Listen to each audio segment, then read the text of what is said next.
What's up, everybody? Here we are, Vox&Hops episode number 33. I am currently on tour in Europe with Ingested, Gloryhole Guillotine, and we just finished up a run with Incite and as well as Demonical up in Scandinavia. It was my first time in Scandinavia. I had a great time, specifically in Copenhagen, where I have to give a huge shout-out to 3 people who came out and brought me some great craft beers. Huge shout-out to a friend that we made last time we were in Denmark, and she happens to be a fellow Canadian. Huge shout-out to Courtney, Flores, and Christian Wolfgang for coming out and bringing us some sick beers. And we also went to a great craft beer place right before the gig in Copenhagen called Brews, B-R-A-U-S. They had probably one of the best New England IPAs that I've had over here in Europe, and I was very impressed, and so were the rest of the Cryptopsy boys. Also, huge shout-out and happy belated birthday. It was his birthday the day of the show. Huge shout-out to Michael. It was his 40th birthday, and he came out and brought a whole bunch of great local craft beers, including a limb-flooring porter. I'm sure I'm saying that's wrong, but it was a double brown stout. It was just delicious from Fisted Brewers. It was just delicious. So happy birthday, Mike, and I hope you had a great night. We really enjoyed your beer, so thank you so much. I also made a new friend when I was in Jönköping in Sweden. I'm definitely pronouncing that wrong as well. We went to this craft beer bar called Idlewoods, and we just started chatting up with the bartender, and he happened to be a beer geek like us, luckily, and a huge shout out to Robin Johansson, who suggested that we go to the bar right next to the venue that we played in, and we met up there later that night, and we had some more beers together, and he went and got one of his own personal home-brewed beers, which I have not tasted yet, but I will, and I'm excited to taste it. It's supposed to be a barley wine, he said, and he says that it's quite delicious, so I'm looking forward to tasting that. So thank you to Robin Johansson, Mike from Copenhagen, and Courtney Flores, and Christian Wolfgang. Today on the podcast, I have Charles Elliott, the guitarist and vocalist of Abysmal Dawn. He also works for Nuclear Blast. Let's check it out. This is Vox&Hops episode number 33.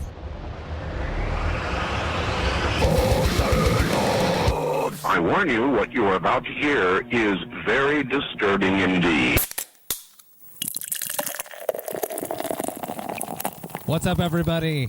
Here we are, Vox&Hops, live backstage, LA at 1720, and today I'm with Charles Elliott, the singer-guitarist of Abysmal Dawn, and he also works for a record label, which is Nuclear Blast. Nuclear Blast. How are you doing, buddy? It's always good to see you. Good. It's a beautiful day out, and I'm glad we got to do this interview outside, and I don't know. No, it's a shithole back here, but it's fine. What have you been up to? What has Abysmal Dawn been doing? We just been recording our new album and writing it as we go. But yeah. Oh shit! Hold on, what's going on? We got some friends. I've been told that this neighborhood is not the best. That is true. I should not walk around alone, basically, after the gig. I mean, you can. I don't know. Depends. I might not come back from it. Yeah, I don't know what kind of night you want to have, but So you guys have been working on your new album. You guys solidified James as your new drummer. Yep. Let's talk about that. How did that decision come about? I don't know, man. We did that tour. I guess was Cannibal Corpse was that the first time we absolutely met? Yeah. So on that tour, he filled in. He learned all our songs last minute because our drummer kind of bailed on us like a month before, and he's in our previous drummer plays in Morbid Angel now. That's right. So we had a month or so to find someone before going out on that run, and I hit up James, and he learned all their stuff within a month, and he killed it, and we just got along really well. And then we started writing after that, and writing with him was just fucking awesome and just inspiring, really. I just had a great time writing with him, and we did it. That's pretty much what solidified him in the band. Just him being able to play in the new dynamics that we wanted in the band and all that. So yeah. It's awesome. It's awesome. As everyone can hear, we are in the backstage, so the band has started playing. This is Vox&Hops on tour. Who are we listening to right now, by the way? I don't know. All right. I don't want to have to pay rights to them, so. I know. I was going to say, your fucking podcast is going to get fucking flagged and taken down because... This beer was brought to me in Portland. Yeah. Awesome beer brought to me by Brian Spencer and his wife, Liu. In Portland. This is the Coffee Cinnamon Barrel Aged B-Bomb from Fremont Breweries. Let's see what this sucker's got. Cheers. Cheers. It smells cinnamony, very, very boozy. Tastes like it'll get me drunk. That's what I'm most concerned with. No, it's good. Yeah. Different, yeah. Yeah. Omnious dark soul of death metal. It's really, really weird. It's really chocolatey at the end. Sweet. Definitely not something you're going to drink a shit ton of. No, you got to savor this. Savor it and enjoy this. Thank you, Brian. Thank you, Lou. Absolutely delicious. Yeah. Right on the nose. What was it gonna? Are you a craft beer enthusiast? Yeah, you know, like, I don't know if I'm an enthusiast. I do enjoy craft beer. Like I was telling you, if you wanted to do a whiskey episode, I was totally game for that. You're more into the whiskey. Or hard liquor, I guess. I was actually hoping this was going to be an intervention for me, but it wasn't. No, I'm only gonna push you further. Yeah. You're enabling me right now. That's cool. I appreciate that. No, yeah, I like craft beers. I went on a craft beer kick for a while there, you know, and then just, you know, got into different things. Got into harder stuff, you know, like whiskey and then heroin. I don't know. Fuck. What would be the first craft beer that you drank that really opened your mind and your eyes to the craft brew scene here in California? You know, I don't know. I feel like maybe like Stone or something. Now I like IPAs, but I'm not like a huge fan of them. But I think like, I don't know, in the early 2000s or something, when the whole like sort of craft beer like revolution started to fucking gain momentum. You know, Stone was kind of like one of the names that just kind of like launched that, I guess. You know, they're one of the precursors to the craft brew explosion. Right. So I guess Stone probably was a big part of that. Do you remember your first beer? I do remember my first beer. Let's talk about that. It was a Budweiser. Okay. My friend from Thailand. My friend in high school. He's from Thailand. Him and his brother. His older brother bought us beer.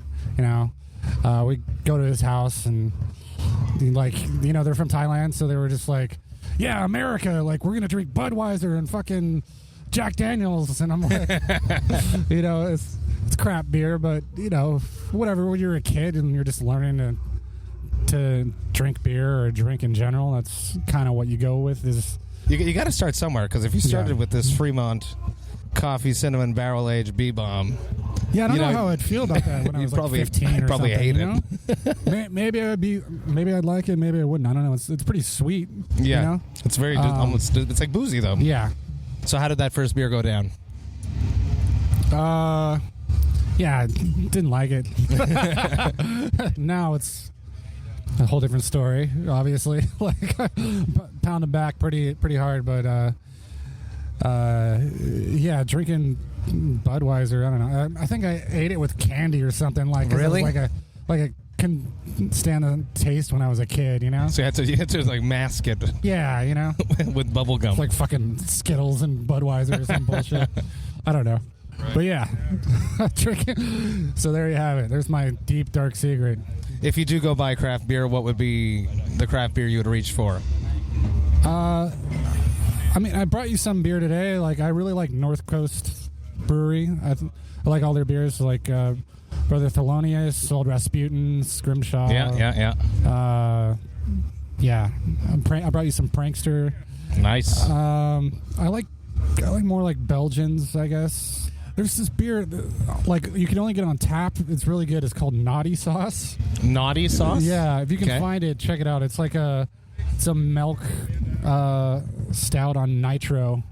And it's like coffee flavored. Oh, I like that. And clear. It's really unique. I really like it a lot, but it's hard to find. I don't think they bottle it. I'll keep my eyes open. I'll put it out there for all the listeners. If you can find it and you bring it to me, you bring it to me. Yeah. Charles will be very grateful. Yeah, I'll be He I'll won't be jealous. there. Yeah, I won't be there. I'm like, God damn it.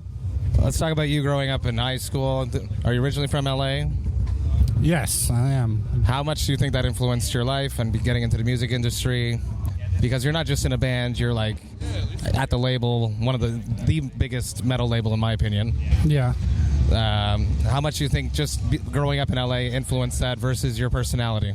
I don't know, man. Like I grew up, I mean, when I was getting into metal, it was like the 90s, like late 90s.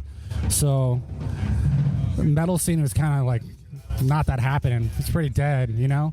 And at my high school, I remember being like the only kid with long hair, and I would try and get other kids into metal, but you know, like, or actually when I was in junior high, I was successful in getting some kids into metal, and, you know, like Machine Head and Fear Factory and like Entombed and Slayer and all that, you know.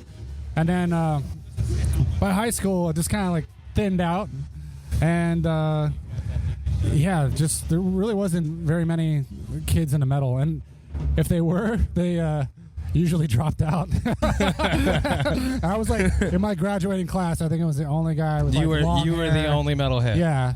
But yeah, I mean, I guess I just always had this, I don't know, like, I like what I like attitude, and, you know, like, I'm an individual, fuck you, you know, but obviously I went on and I met other metalheads, but yeah, I guess where I went to school, just, yeah, whoa, not very many people were metalheads. I had my friend Paul, who passed away, man, like, rest in peace, man.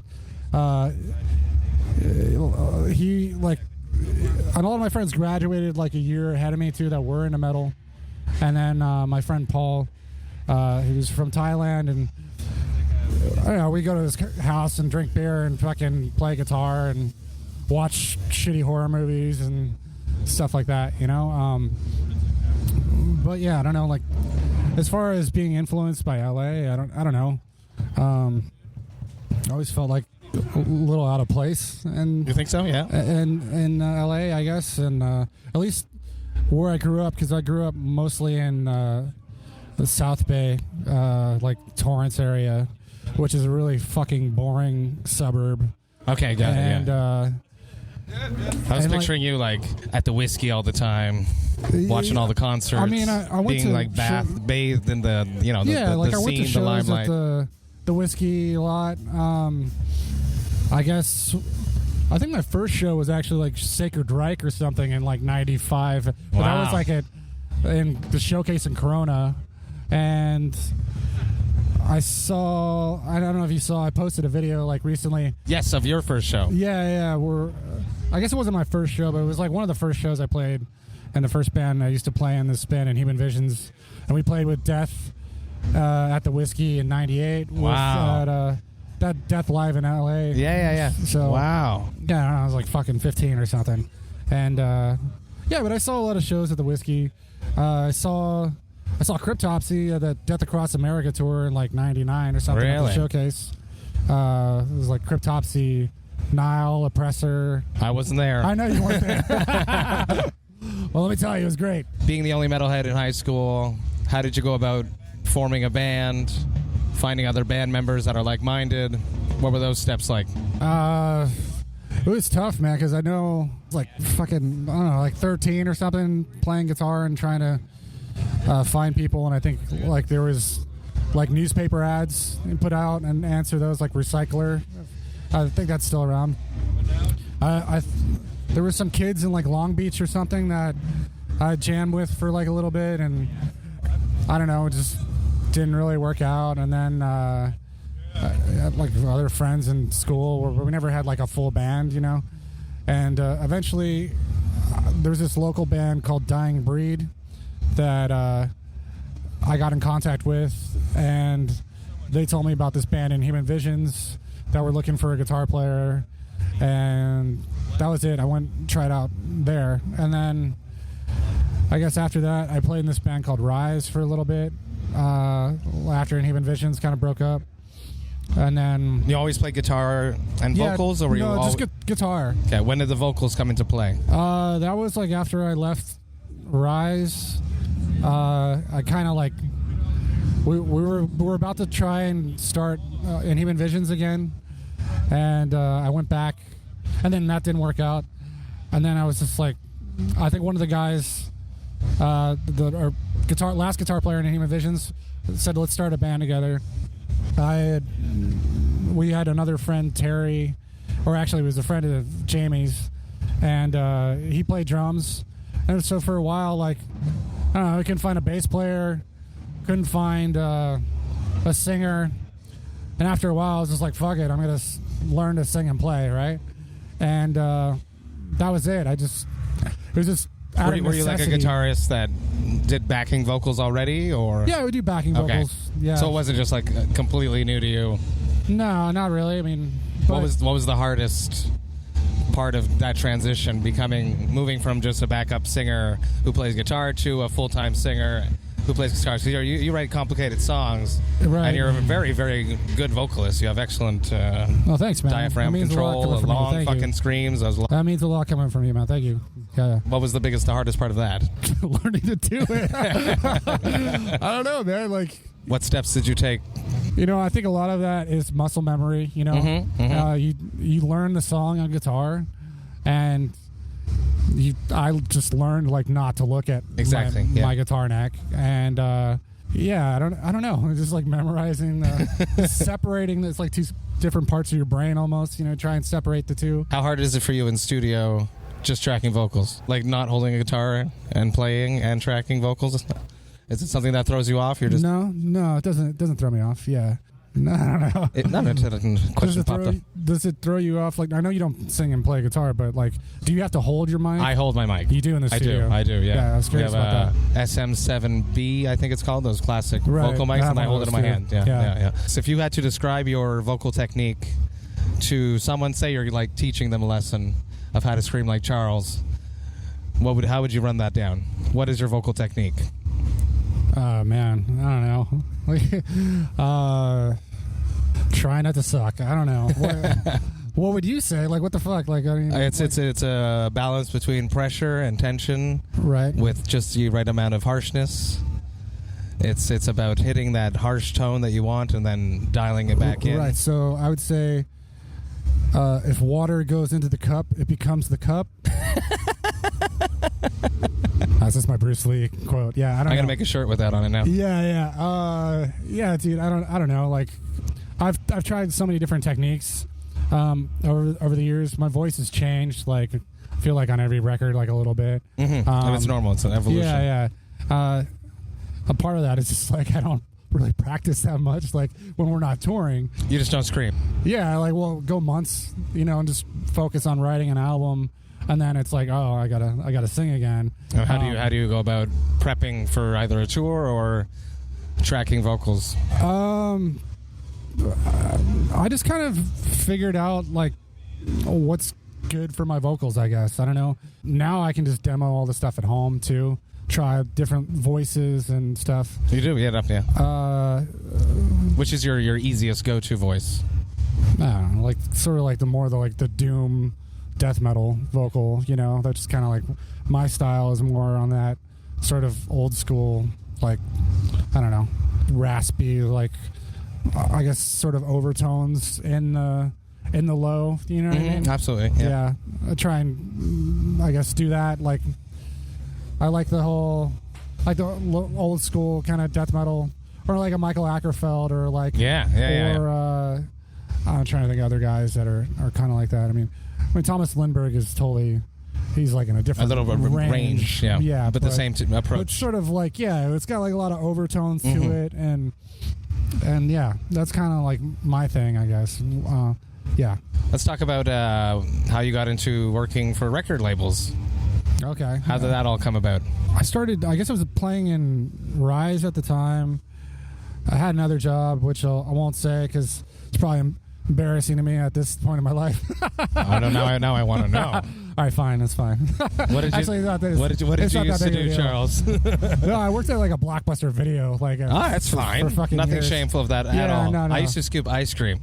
Oh shit! At Laura Secord. Yeah. I used to scoop ice cream. Yeah. That's my lowest of lows. That's pretty good. I was a pretty bad employee to the point where they just cut my hours until I had like nothing. Was that your first job, or was that? No. My first job was with the kids working at a day camp, summer camp. A summer camp? Yeah. Okay.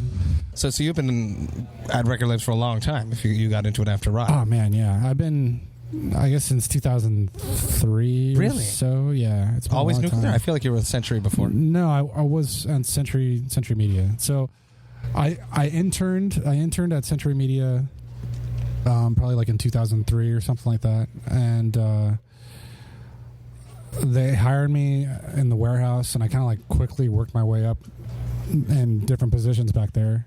And then there was a death metal label that they had, Olympic Records, and I was doing publicity and A&R for Olympic Records for a while.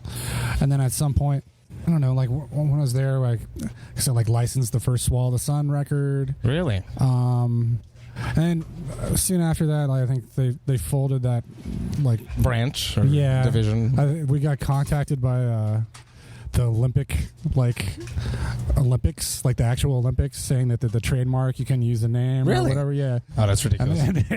And they folded that branch, and a lot of bands like folded into Century Media. Mm-hmm. And then I was at Century Media for a little bit doing A&R. I signed Aborted. You signed Aborted? Yeah. I didn't know that. Yeah.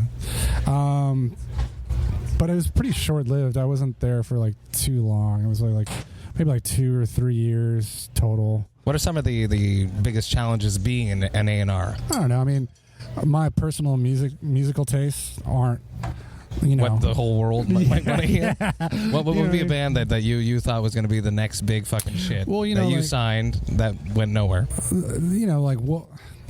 So when I was at Century Media, I think it was kind of like, I'm a death metal, thrash, black metal dude, right? I like other stuff outside of that, but they were going way more commercial direction. Yeah, but they also signed like Lacuna Coil that got really big around that time. Right, yeah. So Lacuna, I know that was like a band they were pushing. It was like Lacuna Coil and Shadows Fall were like those two bands that were like huge.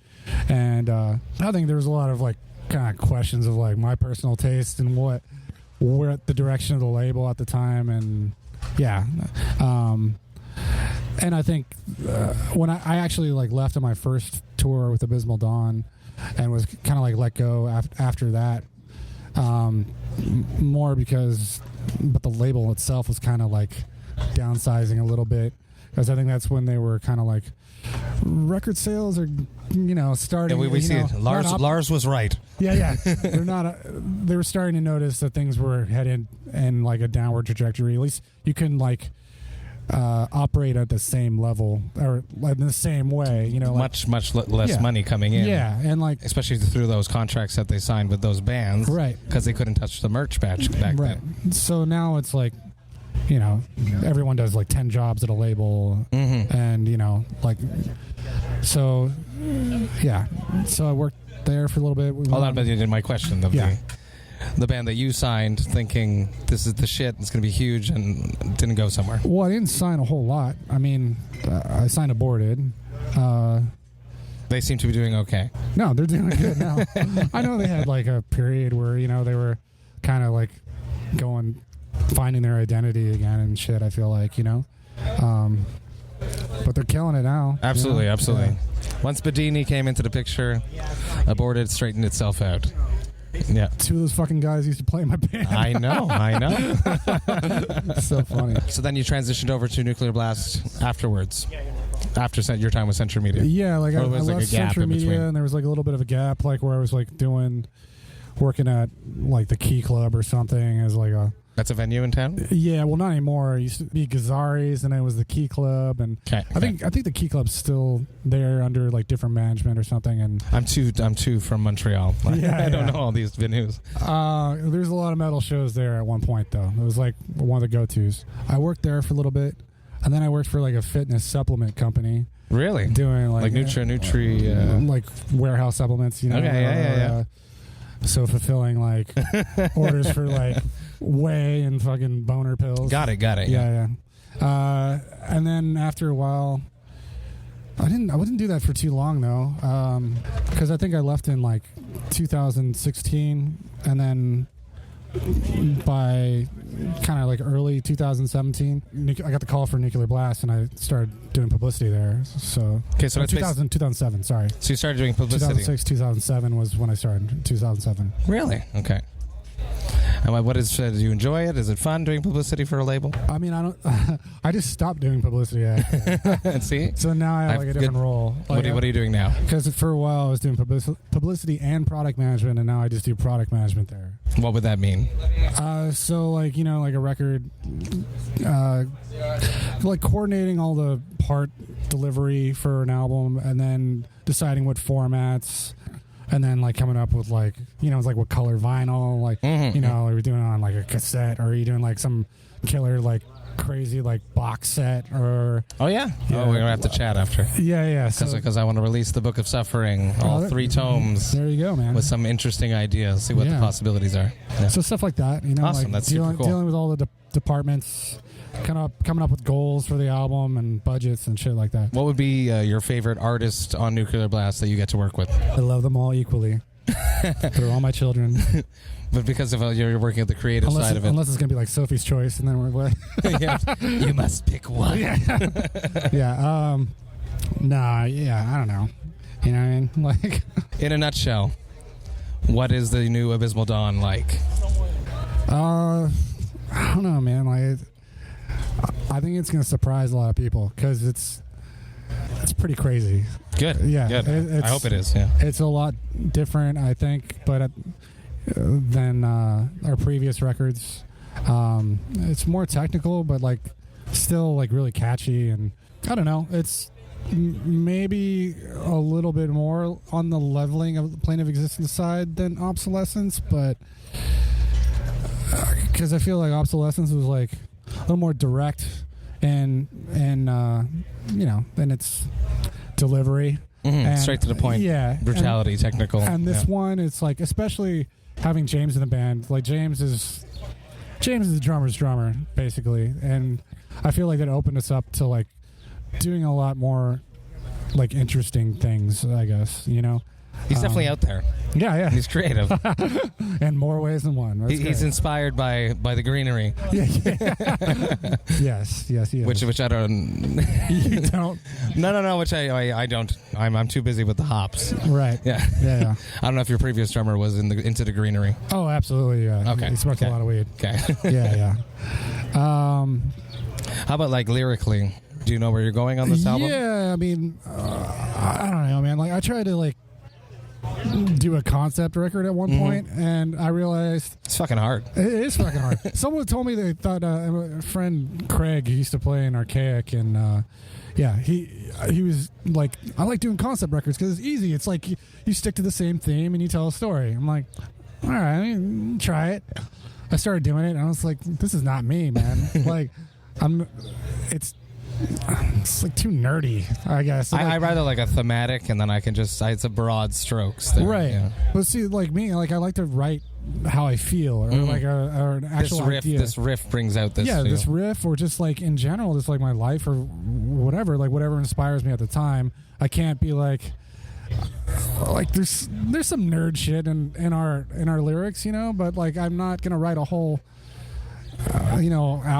album about like, I don't know, like intergalactic space warriors coming. Oh wait, that's Guar. Never mind. I would have loved to have been at that band meeting. Yeah. When they say, "Okay, I got this idea, guys. Bear with me. Right. We're gonna be intergalactic space warriors. Right. And we're gonna wear these costumes." Yeah. Fuck. For how many years? Oh, fuck that. You got anything you want to add, Charles? Something you want to shout out? I don't know. When do you think is this the new Abysmal? When's it going to come out? What label's it on? All the fun stuff. We're on Season of Mist now, and I'm sure they're tired of hearing that it's coming. Yeah. Oh yeah. Yeah. Because it's been a long time, man. I feel like it's been a little while. We recorded drums in probably, what was that? November? I feel like it was November of 2017. Last year. I hope so. 17. No, wait. 2 years ago. We're in 2019 now, Yeah, Charles. This beer's really good. It is really good, yeah. Yeah, I don't know. It's yeah, dude, it's been that long. Yeah, Crazy. 2017. That's the thing. It's like we started writing when we went in the studio. So to explain people why why is it taking so long? right? Yeah. So You live in LA. You got your own home studio. You just told me. What's taking so long? Right. So we tracked all the drums at Trench Studios. In like November of like 2017. Okay. All the rhythm guitars I tracked and were done, I think, before, and like by December. Yeah. Or was it December or January? So like, yeah, something like that. But it was done, man. Like all the rhythm guitars are done. But I didn't have any fucking lyrics like the whole time. Oh, yeah? No lyrics. Leads weren't written. Bass lines, Alicia had Eliseo, depending on how we want to say it. I call him Eliseo. Is it Eliseo? Eliseo. I want to say his name the right way. I bounce back and forth. Okay. Eliseo is the correct way to say it. Well, I'll work on that. Bass lines weren't written. Shout out to Eliseo. Eliseo. I miss you. I'm sad you're not. No, don't do that. Yeah. Pour it into my mouth. Yeah. No, pour. No, I'm sad that you're not here with us tonight in LA. Yeah. Eliseo. Eliseo. Gotta say it like a Latin lover that he is. Yeah, so that was basically it. I mean, there's a lot of other... Are you done now? No. Did you fix those problems? Pretty much. So Vito finished all of his leads not too long ago, and I have like a couple of leads to do, but lyrics are what's taking me the longest. But I've been focused on that, and I've like since... I don't know. Like that's the other thing too. Is like I record the shit too, so you had a little bit of pressure, right? Yeah. And it's hard for me to like kind of like step away and differentiate the two, right? Yeah, that's what I realized doing our own thing. Like I can do it.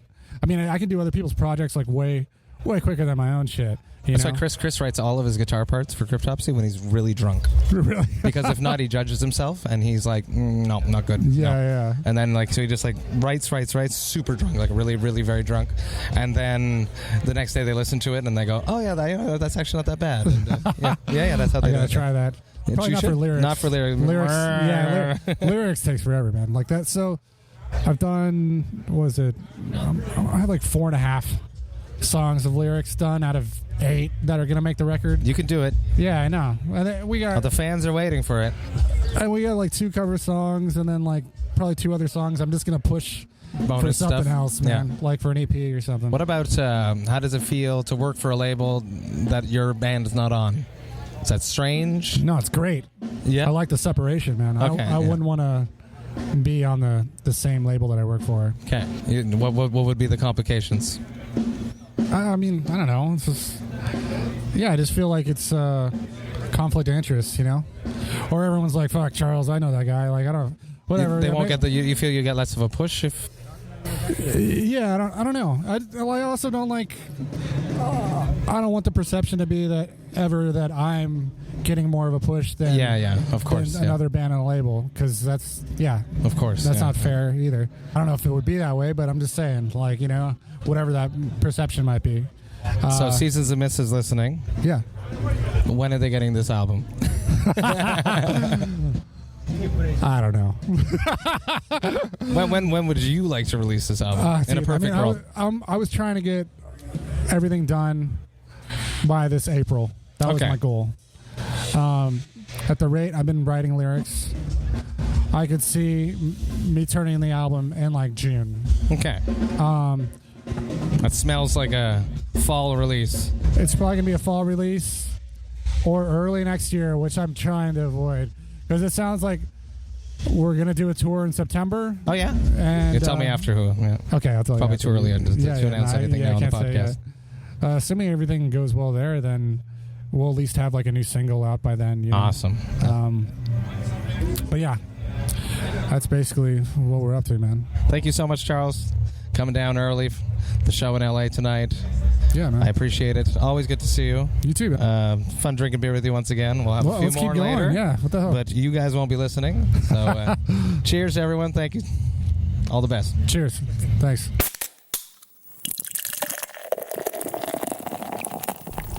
Hey, thank you so much for listening right to the end. I was really concerned about the sound quality of this interview because we were standing outside, right out in the back in L.A., outside the venue at the aborted gig, and the opening band was just blaring, and I was like concerned that, the audio would leak, but I was pleasantly surprised, and I was very happy with our conversation, so thank you all for listening. I just want to give you guys all a big shout out. Thank you so much for all the positive feedback I'm getting. I really appreciate it. There is no podcast without all of yous, so keep spreading the word. If you know people that like anecdotes about metal dudes and their lives and funny stories, and they happen to like craft beer, show them Vox and Hops. I'd really appreciate that. Thank you so much. Next week on the podcast, I have my conversation that I had while I was in San Diego with the great Travis Ryan of Cattle Decapitation. Trust me, you do not want to miss this episode. He's a funny dude. And he always says a whole bunch of interesting things, so you don't want to miss it. Check it out. Vox and Hops, episode number 34 with Travis Ryan next week. I hope you guys have a great weekend. I'm going home. I'm going to be home on Monday. I'm looking forward to being with my family, so you guys all spend great time with your family, your friends, your loved ones, and most importantly, drink great craft beer. Cheers, Vox and Hops Heads.